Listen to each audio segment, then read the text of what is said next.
त्यसले गरिरहेका चाहिन्छ। अर्को अब सङ्घीय सरकारकै कार्यक्षेत्र भएको हुँदाखेरि अनुसन्धानका विभिन्न प्रक्रियाहरू अगाडि बढेका छन्। सिआइडी अनुसन्धान ब्युरो पनि त्यसमा लागिरहेका चाहिन्छ र यो केस फेरि अदालतमै तपाईँको केस भइसक्यो हुँदाखेरि अब अदालतमा पनि यसको विषयमा चाहिँ अब विभिन्न प्रकारका अनुसन्धानहरू बयानहरू भइरहेका छन्। अब दोषी पत्ता लाग्छ, दोषी पत्ता लाग्नुपर्छ। यदि कमजोरी गर्ने पनि हुँदैन। दोषीमाथि कडा कारबाहीका लागि कर्णाली प्रदेश सरकारले पनि आफ्नो चाहिँ अब भूमिका चाहिँ तपाईँको निर्वाचन गर्छ।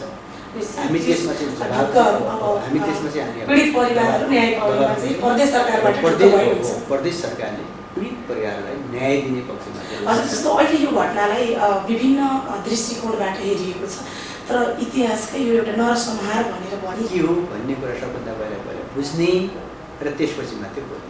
हजुर, जस्तो सांसदले बोल्दाखेरि त्यसपछि तपाईँको अब मन्त्रीहरूले बोल्दाखेरि सरकार बोल्दाखेरि त्यत्तिकै जे होला है यो त मेरो व्यक्तिगत विचारलाई मैले मानिलिउँ। नमस्कार, म सर सुनार। यति बेला हामी जाजरकोट रुकुमको नवराज हत्याकाण्डको स्थलगत अनुगमनपछि सुर्खेतमा छौँ र तपाईहरूले क्यामेरामा यति बेला देख्न सक्नुहुन्छ। मैले परिचय दिनै पर्दैन। विशेष गरेर कर्णाली प्रदेशका मुख्यमन्त्री हामीसँग हुनुहुन्छ। आज हामीले विशेष गरेर रुकुम जाजरकोटको नवराज सहित 6 जना युवाहरूको हत्यापछि भेरी नदीमा फालियो। आज 49औं दिन बितिसकेको छ।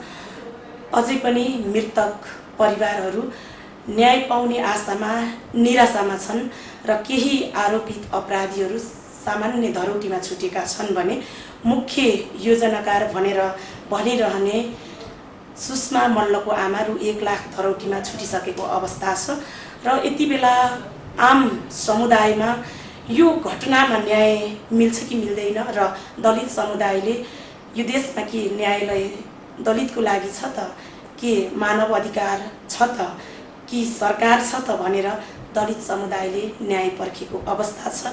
सडकमा कोरोनाको यो महामारीमा पनि आन्दोलन चर्किरहेको छ। हामीले विशेष गरेर प्रदेश सरकारको भूमिका यो घटनामा कस्तो छ र के गर्नुभएको छ भनेर आज हामीले यो विषयमा छलफलको लागि हामीसँग हुनुहुन्छ कर्णाली प्रदेश सरकार मुख्यमन्त्री महेन्द्र बहादुर साई हामीसँग हुनुहुन्छ। यहाँलाई स्वागत छ। हजुर, आराम हुनुहुन्छ? हजुर, म यही विषयवस्तुसँगै जान चाहे। विशेष गरेर नवराज सहित 6 जना युवाहरूको हत्यापछि भेरी नदीमा विभत्स तरिकाका लासहरू भेटियो र जुन नवराज र सुषमा मल्लको अन्तर्जातीय प्रेम सम्बन्धबाट प्रदेश सरकारले यसका बारेमा घटना घट्ने बित्तिकै प्रष्टै रूपमा बोलेको छ, भनेको पनि छ र हामीले के भन्यौँ भने यो घटना अत्यन्त दुःखद घटना चाहिँ हो, जो घटना घट्नु हुँदैन।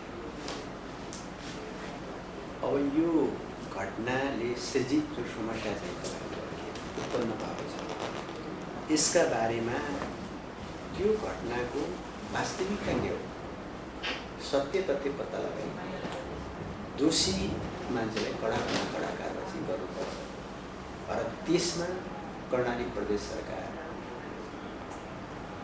न्यायको पक्षमा उभिनु र पीडितलाई न्याय दिने कुरामा कर्णाली प्रदेश सरकार आफ्नो ठाउँबाट निरन्तर लाग्ने कुराको प्रतिबद्धता हामी जारी गरिसकेका छौँ। र अब अहिले एक मात्रै विषय फेरि उठेको भनेको अहिले धेरैले मलाई सुनाउँछन् त्यहाँको जनप्रतिनिधिहरूले र त्यहाँका अब यस्तै तपाईँको नागरिक समाज लगायत धेरैले भनेका चाहिँ छन्। त्यो कुरा मैले स्वीकार गर्नुपर्दछ कि त्यतिखेर हामी घटना घट्ने बेला प्रदेश सरकारको उपस्थिति हुन सकेन त्यसमा। त्यो हुन नसक्दा विभिन्न कुराबाट विषय उठ्यो, किन चाहिँ प्रदेश सरकार त्यहाँ उपस्थित भएन गएन भन्ने कुराका बारेमा। किनकि नजिकको सरकार भनेको त प्रदेश सरकार हो कि स्थानीय हो, त्यसपछि प्रदेश सरकार चाहिँ जहाँ मान्छेमा समस्या उत्पन्न हुन्छ, जहाँ घटना घट्छन् दुःखद घटनाहरू, त्यो ठाउँमा चाहिँ सरकार त्यहाँ चाहिँ उपस्थित हुनुपर्छ। किनकि त्यहाँ त भावनाको कुरा त्यो बेला हामी यहाँ कर्णाली प्रदेश सरकारको नीति तथा कार्यक्रम संसदमा पेश गर्नुपर्ने र पेश भइराखेको र त्यो पेश भइरहेको सन्दर्भमा अब त्यसको छलफल संसदमा चलिराखेका हुँदा मुख्यमन्त्री आफैले ल्याउनु पर्ने नीति तथा कार्यक्रममा र नीति तथा कार्यक्रममा उठेका विषयवस्तुहरू सुनेर जवाब दिनुपर्ने मुख्यमन्त्री भएकोमा त्यो समय ठ्याक्कै घटना घटेको बेला त्यहाँ हामी जान सकेनौँ र त्यसपछि अब हामीले तुरुन्तै निर्णय गऱ्यौँ कि पीडित परिवारहरूका लागि भनेर घाइते जो चाहिँ त्यो उपचार प्रदेश सरकारले गर्ने सहयोग गर्ने त्यसमा र त्यसपछि जो तपाईँको चाहिँ पीडित छन् पीडित परिवारका लागि राहत व्यवस्थापन चाहिँ गर्ने भनेर हामीले तुरुन्तै क्याबिनेट बसेर हामीले राहत कार्यक्रम गर्ने घोषणा चाहिँ हामीले गऱ्यौँ र अहिले अब जहाँसम्म घटनाका बारेमा अहिले प्रदेश सरकारले छानबिन समिति किन बनाएन भन्ने कुरा पनि व्यापक रूपमा चाहिँ उठाउने प्रश्नहरू र प्रदेश सभाले पनि तपाईँको एउटा संसदीय समिति बनाएर त्यो घटनाको छानबिन गर्नुपर्ने किन गरेन भन्ने प्रश्नहरू पनि उठे र अब अहिले हामी सङ्घीय व्यवस्थामा छौँ त्यो हाम्रो लागि नितान्त नयाँ व्यवस्था चाहिँ हो र संविधानले नै तपाईँको यसका लागि नि 3वटा सरकारको कामको चाहिँ बाँडफाँड गरिएको चाहिँ संविधानले नै गरेको छ स्पष्ट व्यवस्था चाहिँ छ सङ्घले गर्ने काम र सङ्घका अधिकार क्षेत्रहरू के रहने प्रदेश के रहने स्थानीय तहका के रहने भनेर चाहिँ 3टै सरकारको कार्यक्षेत्र र 3टै सरकारका तपाईँको चाहिँ आफ्नो क्षेत्राधिकारहरू निर्धारण गरेका चाहिँ छ जो न्यायिक विषय प्रदेशमा पर्दैन न्यायिक विषय चाहिँ प्रदेशमा चाहिँ पर्दैन र एउटा मात्रै उदाहरण चाहिँ तपाईँले भन्छु जुम्लामा स्वास्थ्य विज्ञान प्रतिष्ठानमा एउटा घटना चाहिँ घट्यो त्यहाँ पुरै तोडफोड चाहिँ भयो बिल्डिङ चाहिँ त्यहाँ धेरै चाहिँ तपाईँको त्यो क्षति पुग्यो त्यतिखेर हामीले प्रदेश सरकारको तर्फबाट एउटा छानबिन समिति हामी बनायौँ किनकि अब प्रतिष्ठान सङ्घको मात्रामा प्रतिष्ठान चाहिँ छ प्रदेश मात्रामा छैन तैपनि प्रदेश सरकार हुनुको नाताले ज्याजदित्वको अन्त्य त गर्नु पऱ्यो त्यो त मजाले हेरेर बढ्ने कुरा राम्रो कुरा हुनु जनताले प्रश्न गर्छ प्रदेश सरकारले के आयो भन्ने हुन्छ भनेर हामीले छान्ने एउटा समिति बनायौँ प्रतिवेदन तयार पार्यौँ त्यो प्रतिवेदनको कुनै भ्यालु भएन त्यो कहाँ दराजमा चाहिँ गएर थन्कियो सङ्घीय सरकारले कहाँ थन्कियो हामी त प्रतिवेदन सङ्घलाई पठाइदियौँ केन्द्रलाई पठाइदियौँ तर कारवाही गर भनेर यहाँ कमजोरी देखिएका छन् यहाँ गल्तीहरू हो यसलाई कारवाही गर भन्ने भन्दा सङ्घले कुनै पनि प्रकारको सुनवाई चाहिँ गरेन त्यसको कुनै मान्यता नै दिएन त्यो त लिएर ठ्याक्कै अहिले अब हामीले भने यही पनि छानबिन समिति बनाएर हामीले प्रतिवेदन हामी तयार भए मानिने प्रतिवेदन तयार भयो त्यसको ओनर कसले गर्ने अदालतले गर्छ कि हाम्रो प्रतिवेदनको मान्यता त्यसपछि तपाईँको चाहिँ सरकारी वकिल कार्यालयले चाहिँ गर्छ कि या चाहिँ पुलिस प्रशासनले चाहिँ त्यसले चाहिँ एक्सेप्ट गर्छ कसले एक्सेप्ट गर्छ भन्ने कुराको प्रश्न त हामी सार्वजनिक त गर्न रमी प्रतिवेदन तर कारवाही गर्ने चाहिँ तपाईँको अधिकार प्रदेश सरकारसँग गर्नुहुँदा सङ्घीय सरकारले पनि तुरुन्तै माथि क्याबिनेट गरेर एउटा छानबिन समिति चाहिँ गृह मन्त्रालयको एउटा सहसचिवकै नेतृत्वमा बनाएर पठाइसकिसकेपछि फेरि अब हामीले बनाएर पठाउँदा भोलि छानबिनमा पनि केही समस्याहरू यहाँले छानबिनमा भन्दा पनि राहत र अब घाइतेहरूलाई उपचार र राहतकोतिर चाहिँ यहाँ केन्द्रित भयो जस्तो अब यति बेला 2/3 नेकपाको सरकार र जुन घटना घट्यो यो घटनाको मुख्य योजनाकार नै त्यहाँको वडा अध्यक्ष भनेर जस्तो घाइतेहरू बोलिरहेका छन् अनि त्यही अब वडा अध्यक्षकै योजना हो भनेर उहाँलाई पनि एरेस्ट गरिसकेको छ अनि जस्तो यो घटना चाहिँ कसरी लिनुहुन्छ वडा अध्यक्षकै योजनामा भएको भनेर भनिराख्दाखेरि कसरी लिनुहुन्छ अब मैले यही हो भनेर अब अदालतमा छलफल भइरहेको बेला न्यायाधीशले तपाईँको चाहिँ फैसला गरे जस्तो मैले फैसला अहिले गर्न सक्दिनँ फलानु मान्छे दोषी हो फलानाको कारणले गर्दा घटना चाहिँ घटायो भन्ने कुरा चाहिँ अहिले सरकारको नाताले मैले बोल्ने कुरा यो अलिकति काँचो नै हुन्छ त्यो मैले काँचो जवाब चाहिँ दिनु जरुरी चाहिँ छैन जस्तो मलाई लाग्छ अब यसका लागि त अब छानबिन हुँदैछ छानबिन समिति गृह मन्त्रालयले एउटा छुट्टै बनाएको छ त्यसले गरिराखेका चाहिँ छ अर्को अब सङ्घीय सरकारकै कार्यक्षेत्र भएको हुँदैन अनुसन्धानका विभिन्न प्रक्रियाहरू अगाडि बढेका छन् सिआइडी अनुसन्धान ब्युरो पनि त्यसमा र यो केस फेरि अदालतमै तपाईँको चाहिँ केस भइसक्यो भन्दाखेरि अब अदालतमा पनि यसको विषयमा चाहिँ अब विभिन्न प्रकारका अनुसन्धानहरू बयानहरू भइरहेका छन्। अब दोषी पत्ता लाग्छ, दोषी पत्ता लाग्नुपर्छ। यदि कमजोरी गर्ने, अपराध गर्ने र अपराधलाई मजाले तपाईँको संरक्षण चाहिँ गर्ने काम कहीँ कतैबाट हुँदैन। र यसमा अझै म तपाईँको सरकार प्रमुखको हिसाबमा हेर्दा कर्णाली प्रदेश सरकारको तर्फबाट बिल्कुलै 1% पनि हुँदैन। दोषीमाथि कडा कारबाहीका लागि कर्णाली प्रदेश सरकारले पनि आफ्नो चाहिँ अब भूमिका चाहिँ तपाईँको निर्वाह चाहिँ गर्छ। हामी त्यसमा चाहिँ हामी त्यसमा चाहिँ प्रदेश सरकारले पीडित परिवारलाई न्याय दिने पक्षमा हजुर। जस्तो अहिले यो घटनालाई विभिन्न दृष्टिकोणबाट हेरिएको छ, तर इतिहासकै यो एउटा नरसंहार भनेर भनिराख्दा जुन अन्तर्जातीय प्रेमबाट सिर्जित यो घटना जस्तो यो जातीय रूपमै यसको कज हुनसक्छ या चाहिँ अन्य हुनसक्छ होला?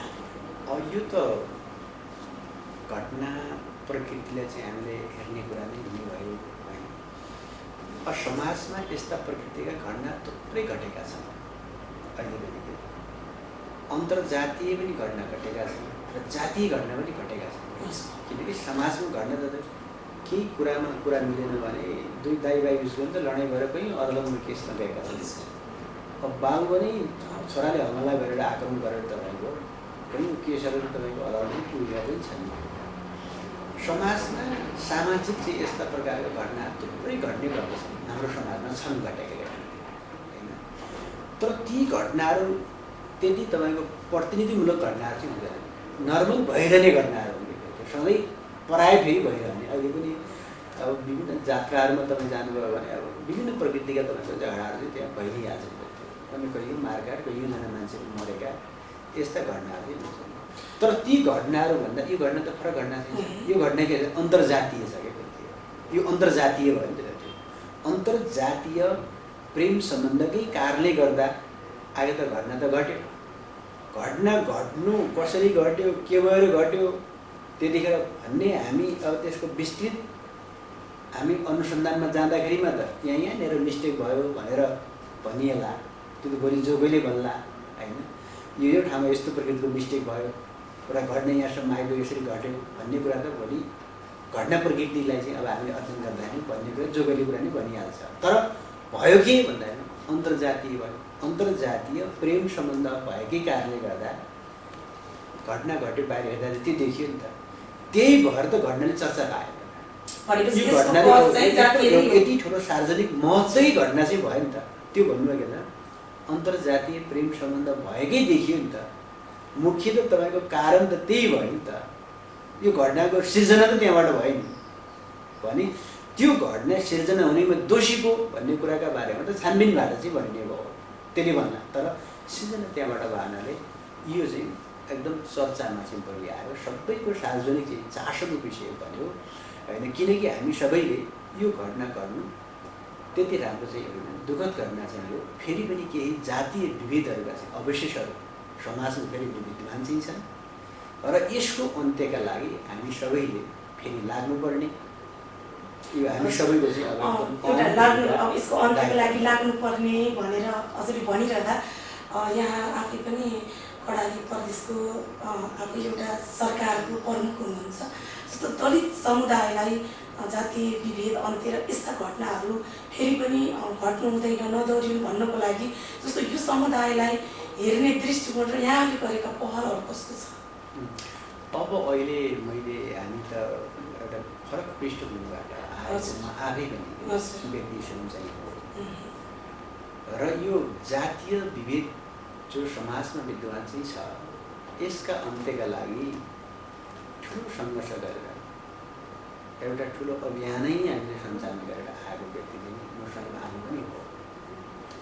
हामीले केसम्म गरेनौँ ल भन्नु, हामीले जो जातीय अहङ्कार चाहिँ थियो समाजमा विद्यमान, हामी प्रणवादी हौँ भनेर भन्ने मान्छेहरू दलितले आफ्नो घरको वालमा पनि टच गर्न पाउँदैन थियो, छुन पाउँदैन थियो।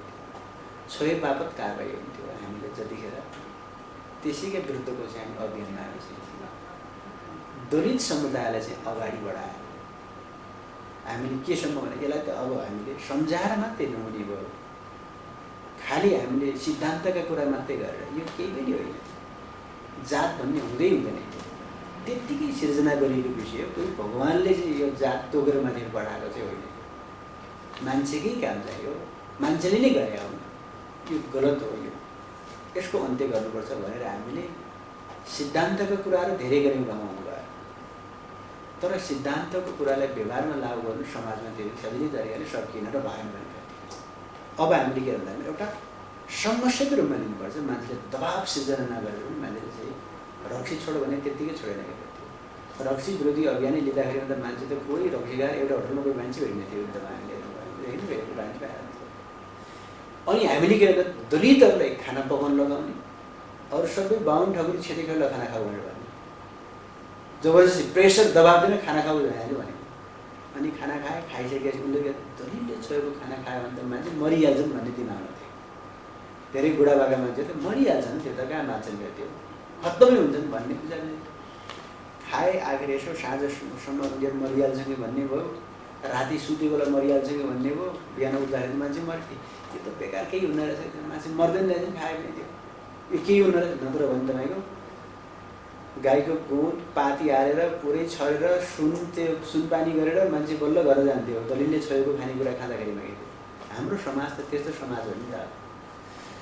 त्यो समाज योभन्दा अगाडि 10 वर्ष 11-12 वर्ष अगाडिको समाज र अहिलेको समाजलाई हेर्नुभयो भने धेरै अन्तर चाहिँ पाउनुहुन्छ। अहिले पनि बुढापाकाहरूको हकमा अझै पनि भित्र अन्तरात्माबाट भित्रीबाट मान्छेको खुले आएन कि अलिक दलित भनिसकेपछि मान्छेको अलिक दलिती हुने, अलिक सानै मान्छे हुने, अलिक सानै जातका मान्छे हुन् भन्ने कुरा एउटा म के भन्छ त्यही 60 वर्ष माथिका चाहिँ बुढापाकाहरूमा चाहिँ समाजमा चाहिँ एकदमै देखिन्छ। मेरो आफ्नो रिसर्चमा देखिन्छ।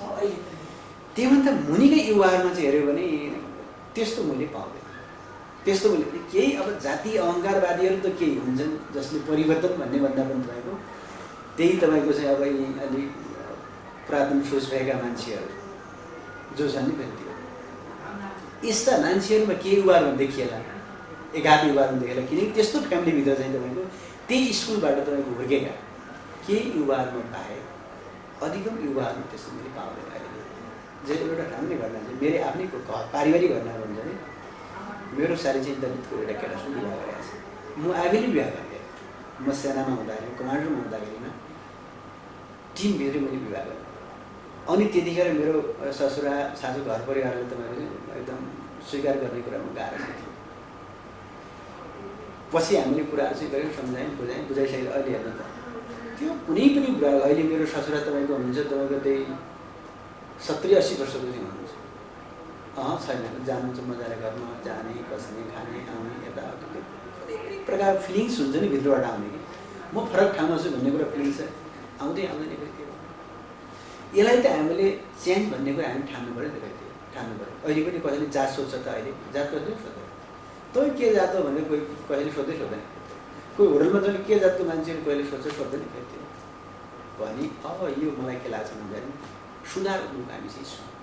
हामी हेर्दाखेरि एक पछि अर्को हामीले परिवर्तनकै पक्षमा चाहिँ हामी छौँ। परिवर्तन समाज चाहिँ छ अगाडि बढायो भने यसलाई हामीले धेरै ठुलो आशा गर्नुपर्छ, हामीले गर्व गर्नुपर्छ। हामीले कोही एकदम निराश हुनुपर्ने होइन, हामी त दलितको छोरा, हामी त दलितको छोरी, हामी त कमजोर भनेर तपाईँको चाहिँ एकदम निराश हुनुपर्ने, म त कोही यसो ठकुरीको छोरा, म त बाहुनको छोरा, अर्को छोरा भनेर ठुलै गर्व गर्नुपर्ने जाति हिसाबले मात्रै गरेको यो केही समयपछि पूर्ण तत्त्वमा लोप भएर जान्छ। अहिले त संरक्षण हामीले कानुनमै व्यवस्था गरेको छ। र अहिले नेपाली लेख्न कसैलाई गाह्रो भयो भने लेख्यो भने साई लेख्न पायो त हजुर। मतलब तपाईँले आफ्नो चाहिँ नामको पछाडि अर्को केही तपाईँको राख्न सक्नुहुन्छ। के छ फेरि त्यो भनेपछि अब त्यसले अब हामीलाई एकदम पुरानै तपाईँको एकदम परम्परागत सोचमा चाहिँ लैजान्छ समाजलाई भन्ने कुरामा चाहिँ छैन। तर जो घटना घटेका छन् यी घटनाहरू घट्न नदिनका लागि त राज्यका सबै चाहिँ तपाईँ गाउँघरहरू सक्रियताका साथ सञ्चालित चाहिँ हुनु पऱ्यो र घट्न नदिनु पऱ्यो। घटना घट्न नदिनु भनेको राज्यको दायित्व हो। अनाथमा मान्छेको ज्यान त जानु भएन नि त।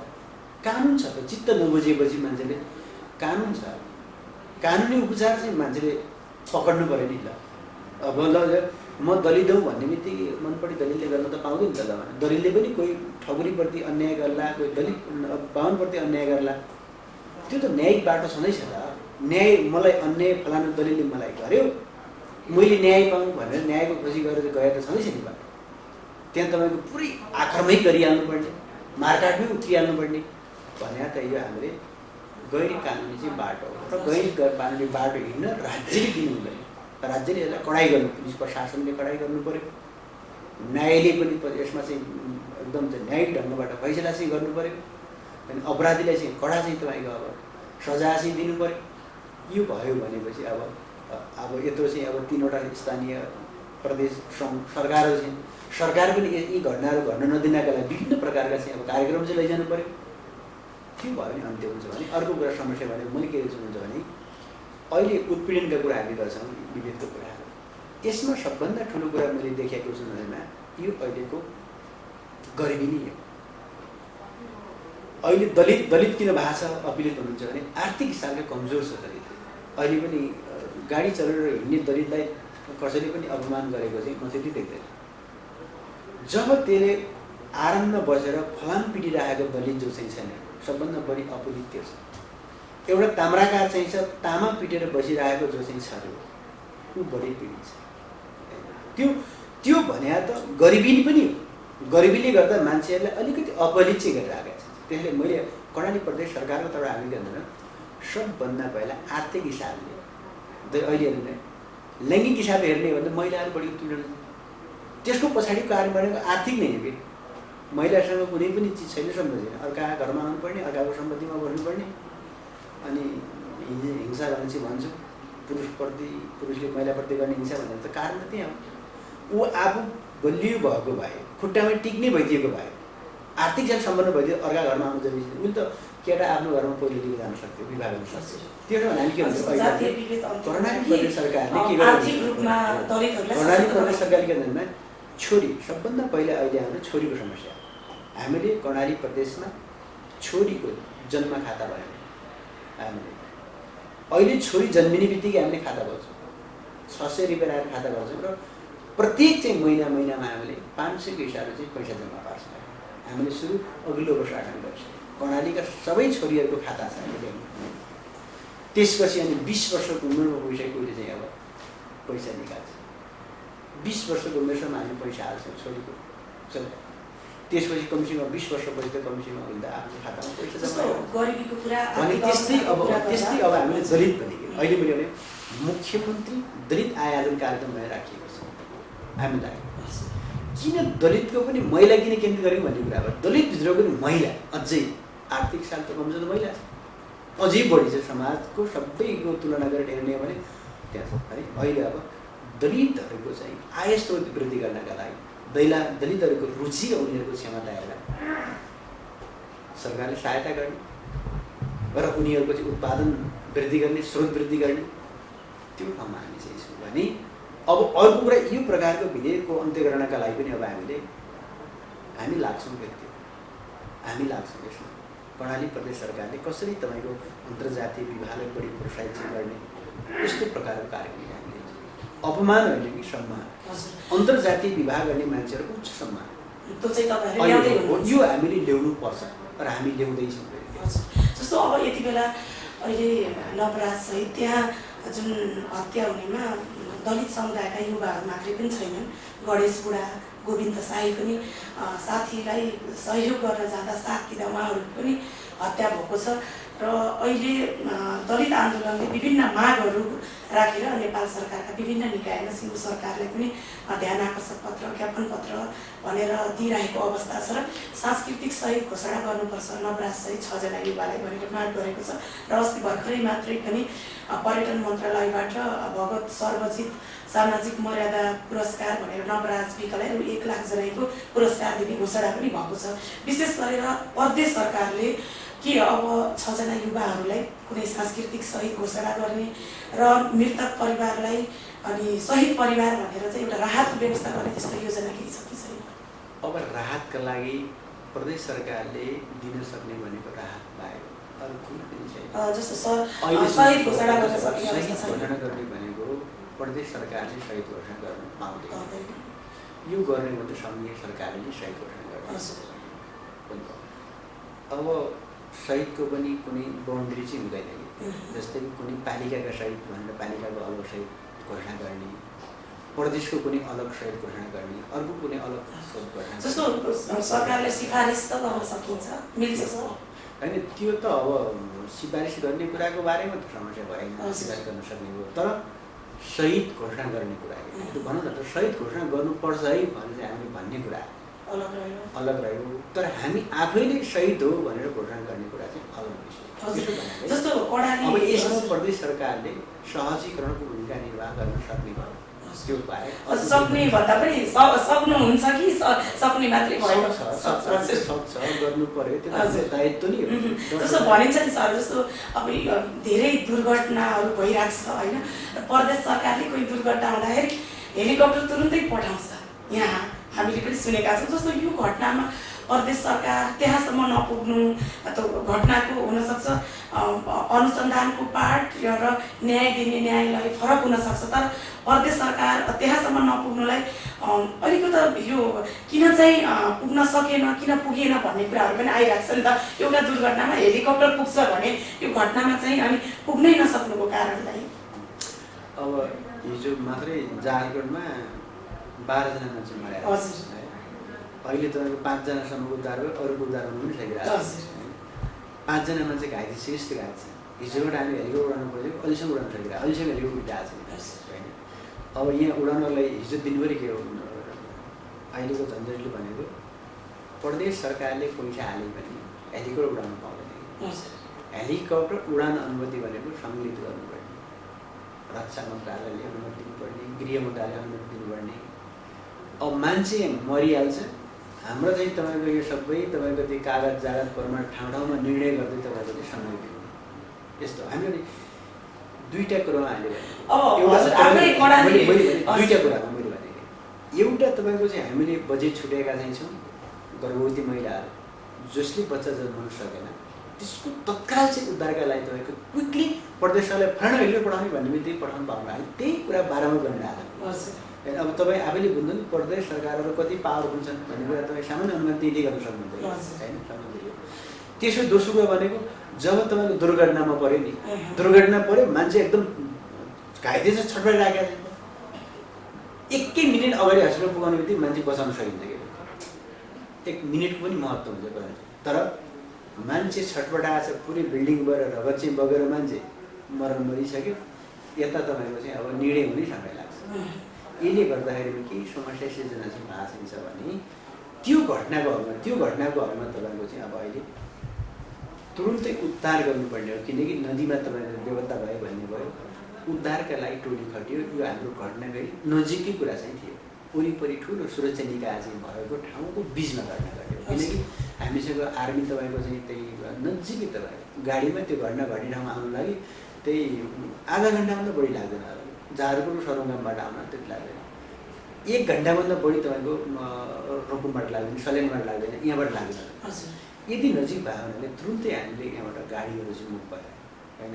हरेक ठाउँ हेरेर गाडी तुरुन्तै हामीले रेस्क्यु गरेर गाडीबाट नसक्ने ठाउँमा हामीले हेलिकप्टर प्रयोग, सबै चिजको प्रयोग हामीले गर्नुपर्यो भने अहिले गाडीबाटै नै हामीले उद्धार गर्न सक्ने भावनाले गाडीबाट उद्धारका लागि सबै नेपाली सेना, सशस्त्र प्रहरी, जनता प्रहरी चाहिँ त्यो परिचय चाहिँ भयो। त्यसलाई उद्धार पनि गरे त उद्धार त भयो नि त त्यो होइन। त्यसपछि घाइतेहरूको हकमा सिरियस केसहरू चाहिँ अहिले नै हस्पिटलमा पुगाउनु पर्ने त्यस्ता प्रकारका केसहरू चाहिँ त्यतिखेर देखिएन। त्यसो भने न त हेलिकप्टर तुरुन्तै पिकअप गरेर चाहिँ तुरुन्तै हामी उपचारका लागि हस्पिटल पठाउनु पर्ने हुन्थ्यो। त्यसो भने एम्बुलेन्सबाट पठाए पनि अब त्यति खतरामुक्त धेरै खतरामुक्त भाव गरेर अहिले हेलिकप्टर प्रयोग किन यसलाई अब हामीले अब त्यो अरू यो घटनासँग अझै दलितसँग लिएर जोडेर अब दलितको हेलिकप्टर चढ्ने हैसियत नभएर गए होइन कि भन्ने एकदम जस्तो हजुरले अघि पनि भनिसक्नुभयो, यहाँ जुन जनयुद्ध लडेर आज यहाँ हुनुहुन्छ, हिजोको दिनमा जनयुद्धको कमान्ड गरेर आउनुभयो र आज यही घटनामा पनि पार्टीले आन्दोलनहरू गर्न नदिने या चाहिँ यो घटनामा बोल्न नदिने एउटा व्हिप नै जारी गर्यो भन्ने कुराहरू छ नि। जस्तो यो कुरालाई चाहिँ कसरी लिनुहुन्छ? यो पार्टीमा कसैले हुइप जारी गरेर हुइप मान्ने भन्ने कुरा चाहिँ हुँदैन। पार्टी भनेको पार्टीका सबै सदस्यहरूले क्याडरहरूले स्वतन्त्र आफ्नो विचार राख्न पाउने थलो हो। त्यहीँभित्र चाहिँ कसैले हुइप ल्याएर हुइप विद्रोह मान्छे त विद्रोह गर्छ त विद्रोह गर्छ त होइन। त्यो कत्रा निरङ्कुशका विरुद्धमा लडेर आयो भने पार्टीभित्रको निरङ्कुशताभित्र चाहिँ तपाईँको कोही एउटा परिवर्तनको पक्षमा उभिने क्रान्तिकारी तपाईँको एकजना क्याडर कार्यकर्ता दास भएर बढ्नुपर्छ भन्ने त छैन, विद्रोह हुन्छ नि त भित्र। त्यति तपाईँको एकदम चेतनै स्तर नउठेका पोलिटिसियनहरू छन् भन्ने कुरो बुझ्नुभयो। ल मानिलो थुप्रै दलित समुदायबाट प्रतिनिधित्व गर्ने लिडरहरू पनि त छन् त पार्टीभित्र। उनीहरू दास भएर बस्ने दास होइन नि, त्यही पार्टीको दास त होइन नि। त्यसरी सहयोग त मान्छे पर्दैन। जस्तै मानिलियो आफ्नो प्रतिनिधि हो, फेरि आफ्नो प्रतिनिधित्व कहाँबाट गरेको छु त्यसको बारेमा त बोल्नु पऱ्यो। जस्तै म उदाहरणलाई मानिलिनु, मैले कालीकोटको बारेमा बोल्दा अन्यथा हुँदैन, किनकि कालीकोट जनताले भोट हालेर जिताएर पठाएको जनप्रतिनिधि। मैले कालीकोटको बारेमा किन बोली भनेर कहिले भन्छ भने त्यो त्यति राम्रो भएको चाहिँ होइन कुरा, किनकि दायित्व हो। ल अहिले पनि दलित समुदायबाट प्रतिनिधित्व गरेर आएको मान्छेले आफ्नो समुदायको विषय उठाउनु कुरालाई अन्यथा मान्नु भएन। त्यो उठाउने राइट उसको। यदि उठाउँदैन भने त्यहाँ रहनुको पनि अर्थ रहँदैन। यो उठाउनुपर्छ। यो बेकारकै कुरा हो। यता संसदभित्रको हुइपको कुरा, सरकारभित्रको हुइपको कुराहरूका विषयमा भयो, किनकि त्यो त संसद भनेर तपाईँको त्यत्तिकै केही कुरा पनि नबुझेर नथाहा पाएर बोल्ने ठाउँ त होइन नि। जस्तै कमजोरी तपाईँको तल अरूले गर्न सक्छ, सामान्य नागरिक हो, सामान्य कार्यकर्ता हो, क्याडर हो, उहिले कमजोरी गर्नमा त्यसले ठुलो रूपमा त्यसले मान्नु पर्दैन। तर संसदले कमजोरी गरे, सरकारले कमजोरी गरे के हुन्छ? विश्वसनीयतामाथि प्रश्न उठ्छ। संसदले गर्ने कुनै पनि निर्णयप्रतिको विश्वसनीयता हुनु सबैको हुनु पऱ्यो नि। सरकारले गर्ने निर्णयप्रतिको विश्वसनीयता हुनु पऱ्यो नि। त्यसो भएनाले अहिले हामीले सत्य तथ्य कुरा चाहिँ के हो भन्ने कुरा सबभन्दा पहिला बुझ्ने र त्यसपछि मात्रै बोल्ने। हजुर, जस्तो सांसदले बोल्दाखेरि, त्यसपछि तपाईँको अब मन्त्रीहरूले बोल्दाखेरि, सरकार बोल्दाखेरि त्यत्तिकै जे होला होइन, यो त मेरो व्यक्तिगत विचार, ल मैले मानिलिउँ म अहिले सरकार प्रमुख हो, होइन यो त मेरो व्यक्तिगत विचार हो भने त मैले राख्नु त पाउँदैन। त्यो व्यक्तिगत विचार भन्ने कुरै हुँदैन। जे मेरो व्यक्तिगत विचार हो त्यो त सरकारको विचार पनि हो। त्यसो भएनाले हामीले अब कुनै पनि विचारहरू राख्दाखेरि आफ्ना विषयहरू राख्दाखेरि यो जुन घटनामा एकदमै राजनीतिकरण भइरहेको छ भनेर मृतक परिवारदेखि लिएर यो आन्दोलनले पनि त्यसैको विद्रोह गरिरहेको छ। र हिजोको दिनमा रुकुम जाजरकोटबाट युद्धमा होमिनुभयो धेरै नेताहरू। आज सदनमा हुनुहुन्छ, शक्तिबहादुर बस्नेत हुनुहुन्छ, त्यस्तै जनार्दन शर्मा हुनुहुन्छ। र जनार्दन शर्माले त सदनमा नै यो भेरी नदीमा आफै दौडिँदै जाँदाखेरि हम्फालेको भनेर सदनमा नै उहाँ बोल्नुभयो। जस्तो अहिले यो घटना हेर्दाखेरि एकदम राजनीतिकरण बढी भयो। जुन जनयुद्धमा दलित समुदायहरू पनि रगत बगे। आज त्यही दलित समुदायहरू अन्तर्जातीय विवाह गर्न खोज्दा, प्रेम गर्दा आज भेरी नदीमा फालिँदा यो घटनालाई एकदमै राजनीतिक दबाव र राजनीतिक ढङ्गबाट अपराधीहरूको पक्ष पोषण गरिराखिएको छ भनेर भनिराखिएको छ नि। तपाईँ यही पार्टीबाट पनि तपाईँ प्रतिनिधित्व गर्नुभएको छ। जस्तो अलिकता यो पार्टीभित्रको साँच्चीकै यो दबाव हो या चाहिँ यो घटनामा चाहिँ यो पार्टीले साँच्चीकै राजनीतिकरण गरेकै हो त? अब यसमा अब राजनीतिकरण गर्ने कुरा त मान्छेले बाहिरबाट भन्ने भए, बोल्ने भए। त्यसरी उनीहरू अघि पनि भने यो भनेको लोकतान्त्रिक व्यवस्था।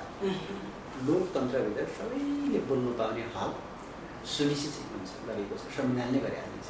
भनेपछि मान्छे मारेकालाई पनि मरेको हो भनेर अनि हाम्रा मन्त्रीहरू सांसदहरूले बोल्न पाउने हक पनि हुन्छ त लोकतन्त्रमा? मैले भने त सांसदको हकमा मन्त्रीको हकमा त मैले भने नि त। मैले अघि नै तपाईँको प्रश्नको जवाब पनि दिइसकेँ। त्यो ठाउँमा बसिसकेपछि बोल्ने कुरा विश्वसनीयता नगुमोस् भनेर हामी बोल्ने हो नि त है। जस्तै माने तपाईँले बोल्दाखेरिमा तपाईँको विश्वसनीयता गुमायो त्यति असर पर्दैन क्या, राष्ट्रलाई त्यति असर पर्दैन, राष्ट्रलाई यो देशलाई तपाईँको त्यसको असर पर्दैन, किनकि तपाईँ एकजना व्यक्ति भन्ने कुरा गर्नुहुन्छ। तर म व्यक्ति भन्ने गरिँदैन, किनकि मेरो पदले म मुख्यमन्त्रीभन्दा बाहिर गइसकिसक्यो नि। मेरो व्यक्तिगत जीवन चाहिँ हो, कर्णाली प्रदेश सरकार प्रमुख महेन्द्र बहादुर साई विशेष गरेर नवराज हत्याकाण्डमा प्रदेश सरकारको भूमिका र आगामी न्यायको पक्षमा प्रदेश सरकार कसरी उभिएको छ भन्ने विषयमा हामीले आज छलफल गरेका थियौँ। पक्कै पनि यो हेरिसकेपछि तपाईहरू आफै पनि बुझ्न सक्नुहुन्छ प्रदेश सरकार न्यायको पक्षमा छ भन्ने भन्दै म आज हाम्रो अतिथिज्यूसँगै म पनि क्यामेराबाट बिदा हुन्छु। नमस्ते।